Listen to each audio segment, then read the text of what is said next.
Welcome back to Bitcoin Advisors channel. My name is Chris, bringing it to you here from Westlake Village, California. Happy hump day. It is Wednesday already. And yes, CPI Wednesday, inflation just came out a little bit lower than expected. They expected 8.7. We got 8.5, which still the highest inflation in 40 years. I think it's a bit of a fake pump here myself. And what do we have yesterday? It was Trump Raid Tuesday. And, frankly, none of this bothers me. Why? I got up at 4 a.m. I did an ice plunge. I went to the gym. And, frankly, I'm still just meditating on this epiphany I had. Again, after the COVID lockdowns, we know it was just kind of a test of how many people would kind of bow their knees and, get a vaccine and, just get completely lied to. And here's what I concluded. Again, might sound a little cliche, right? But the only way to be free in this world right now is to be extremely rich. The only way to be extremely rich is you got to own an asset that the government can't take away from you. That's Bitcoin and a few other cryptos.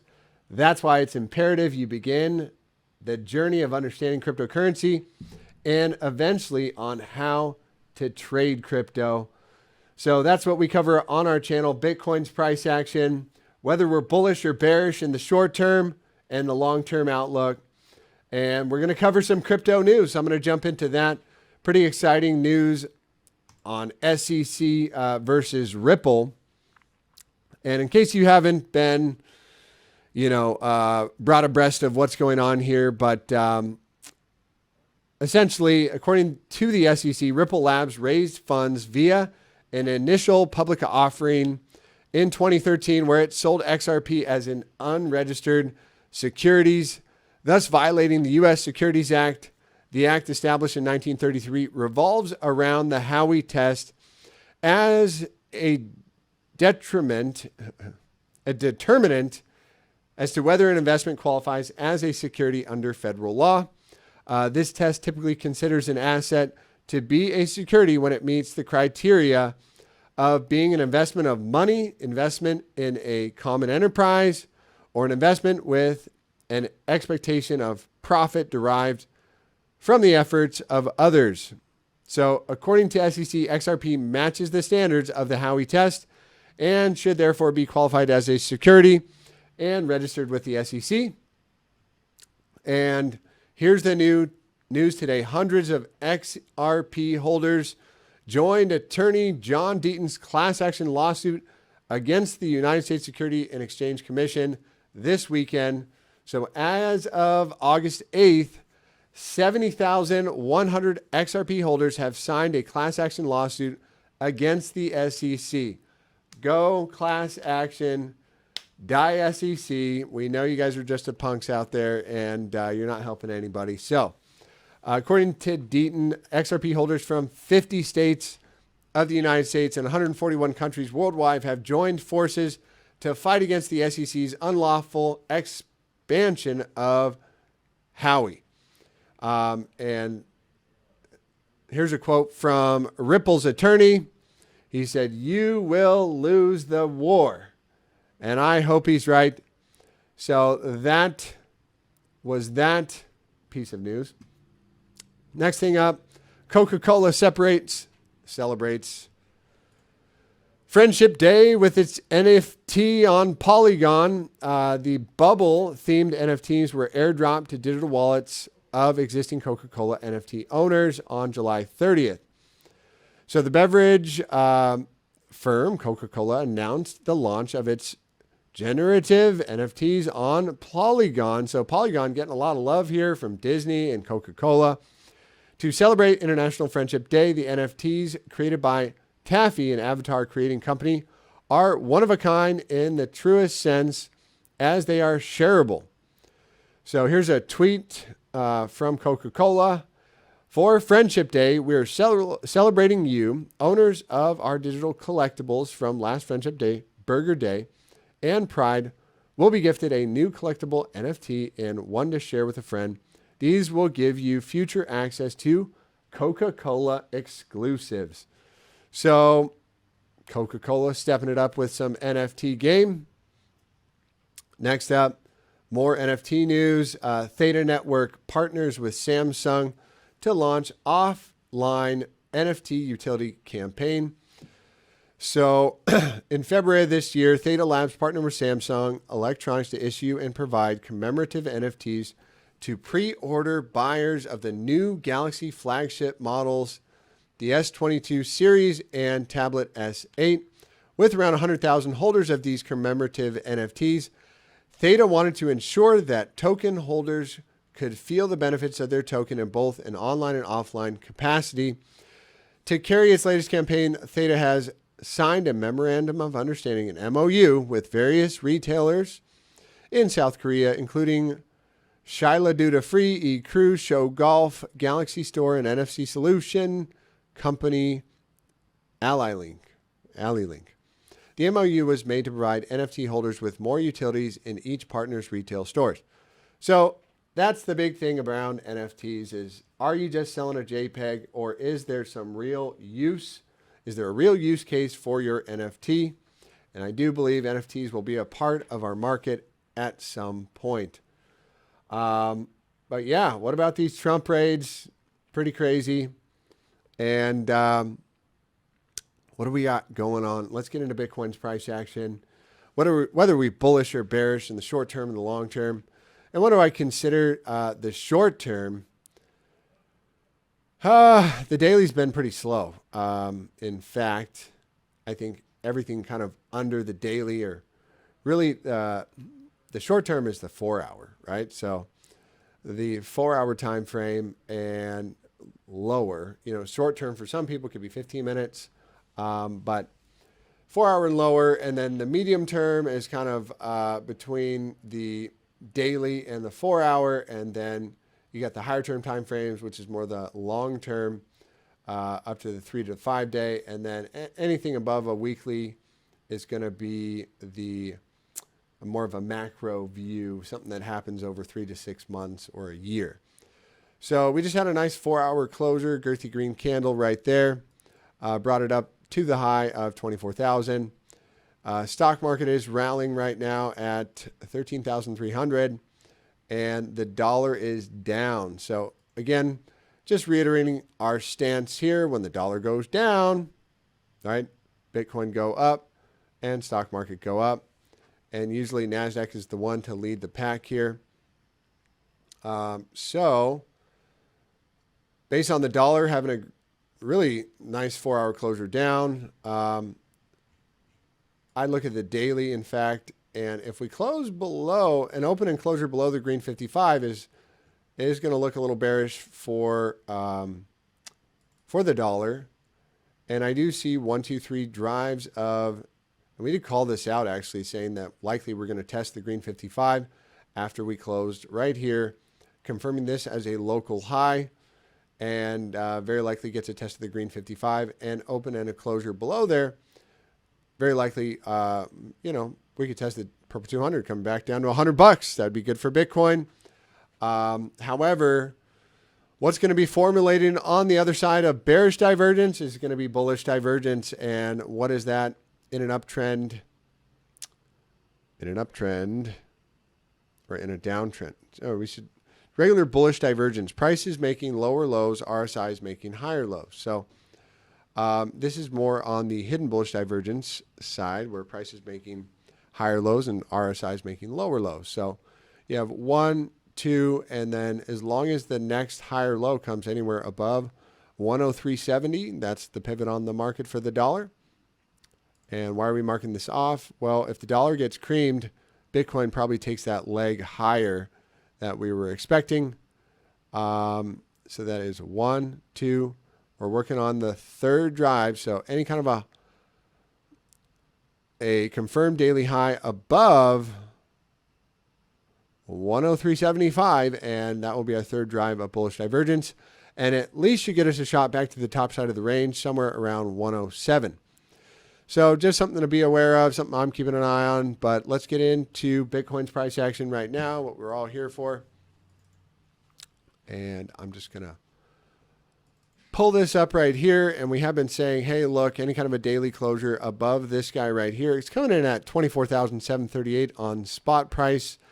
That very likely would give us the continuation up to first stop 26.7, second stop 28,000, and I don't think we're getting above 28.5 personally on spot price action. However, if the market really gets going, yeah, we could get a wick up to the purple 200, and that would be a nice bear market rally to the tune of 77%. That's 60%, and here's 51%. I think that's a little bit more likely. We'll have to see how the market digests what's going on with inflation. Inflation's at 8.5%. I mean, I think they're just fudging the numbers. They're just ahead. You know, a couple of days ago they did the Inflation Reduction Act, right, which is a bunch of garbage. You can't spend $750 billion and expect inflation to go down. It was just a sly stimulus package to give the market one last little bit of juice before total collapse. I hate to sound like such a bear, but there's no reason other than, you know, people making a short-term bounce play, playing the rally. So where's invalidation get hit? And that's with a daily closure below 22,450. So why don't I mark that off for tomorrow, and we'll revisit that on the short, medium-term time frame on the daily. So, you know, could we get back to the top side of the range here and just reject? I think that's definitely what the market has been doing. It's one day up, one day down, and it's been a sideways crab market, and, you know, nothing really to show, you know, in my opinion. So that's kind of the short term. I'm just expecting more of the same until we break this range to the upside. Call it a range or a upwards channel. Until we break the channel to the upside or the downside, that's where the big move is going to come, in my opinion. Again, it's not financial advice, or I'm not a financial advisor, but this would be the implications of a break of this thing. And this purple 200 is coming down, you know, every day a little bit. So do we kind of just grind out a little bit more and, you know, get a slower upwards move? Let's see what the stock market is. Already getting stopped at that purple 200 with the silver cross, which is when the yellow 21 crosses the green 55. That's usually a bullish signal. Earnings were better than expected, and jobs, I think, better than expected.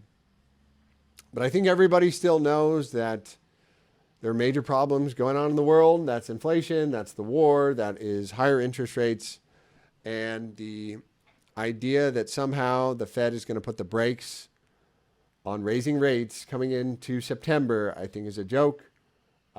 Inflation's still at 8.5%. We know that's not the real number. That's not the real number. The real number is probably more like 20%, if you ask me. You see it at the grocery store. You see it at the gas station.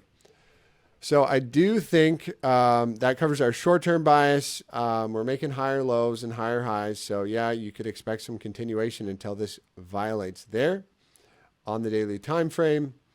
But we are still in a macro view in the longer term, expecting a lower high to come in somewhere around here, and then trend continuation, which would be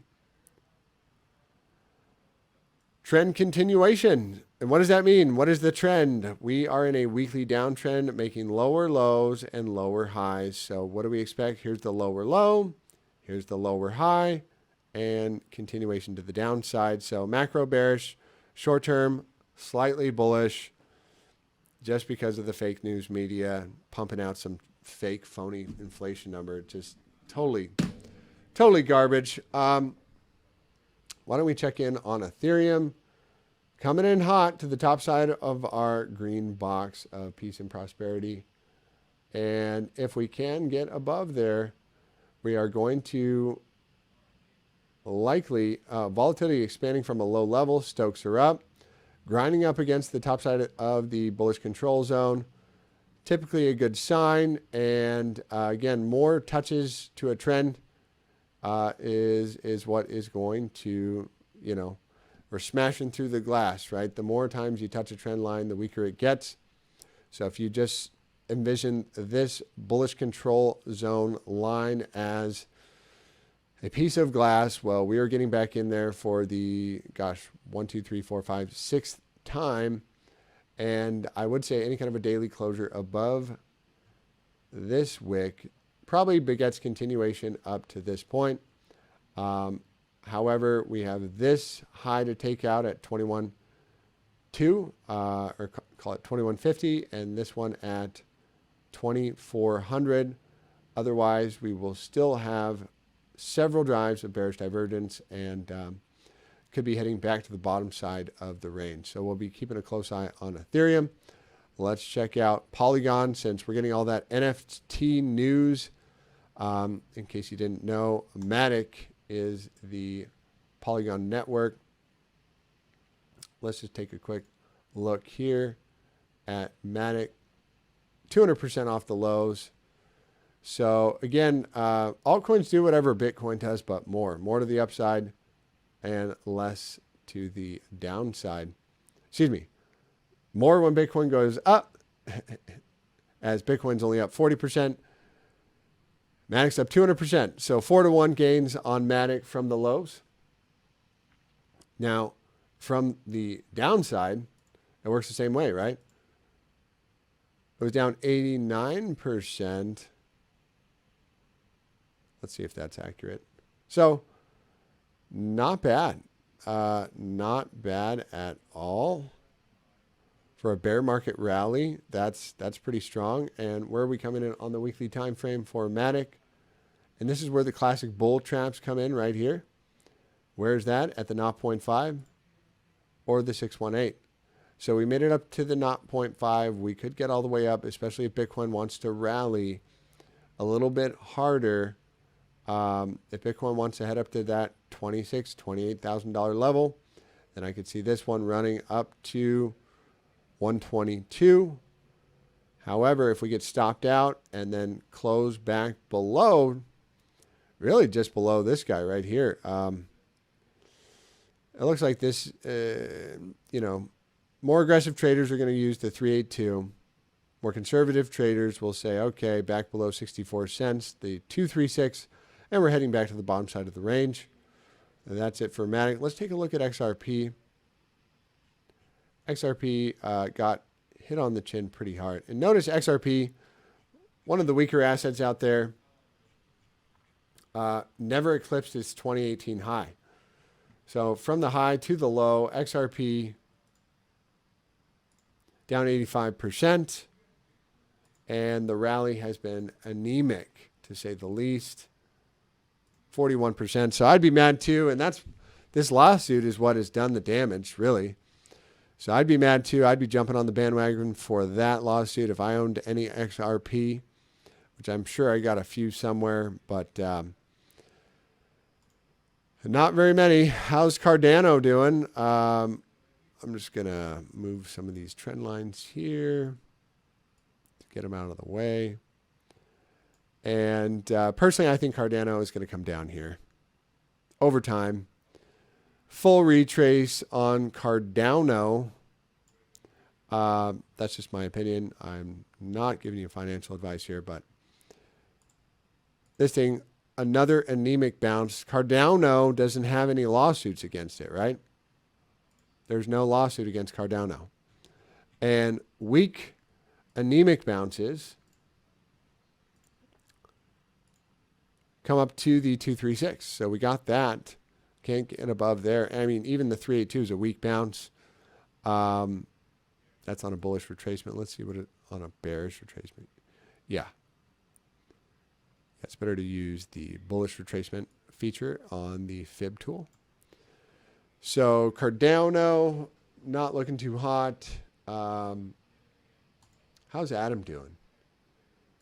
Atom, another one, took a big hit on the chin here, down 87%.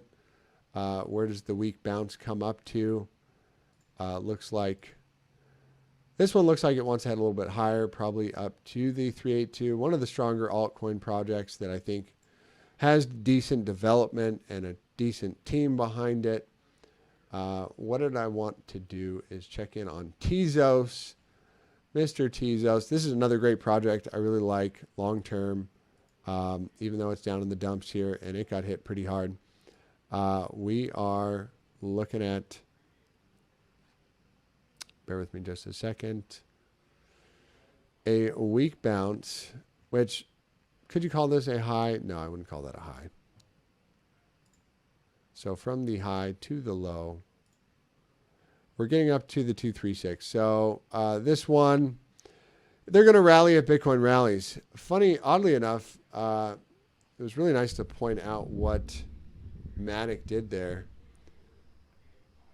That's one probably to keep an eye on. A lot of people want to see DOT. DOT looks like it wants to come up here. Getting the silver cross. DOT looks like it at least wants to take a leg up to 1050. That might be a decent move alongside Bitcoin taking a move. And lastly, Mana. So I remember drawing this out for a while.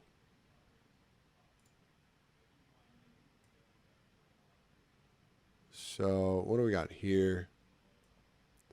A little bit of a triangle action going on. 3 touches makes a trend, right? So where would the measure move off of this guy go? So we take it at 50%. These ascending or descending triangles typically break at where? 75%.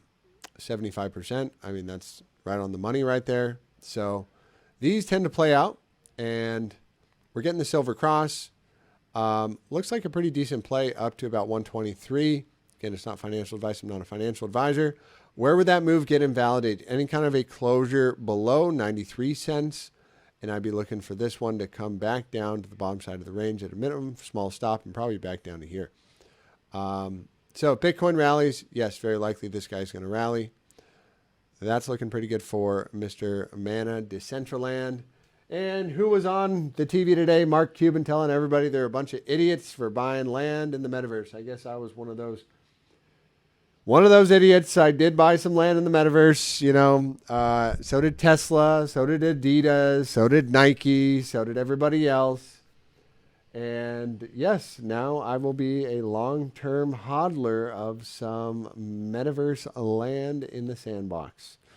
All right, that's it for today, guys. Hope you have a wonderful, blessed, highly favored day. We'll bring it back tomorrow for some more fun. Take care.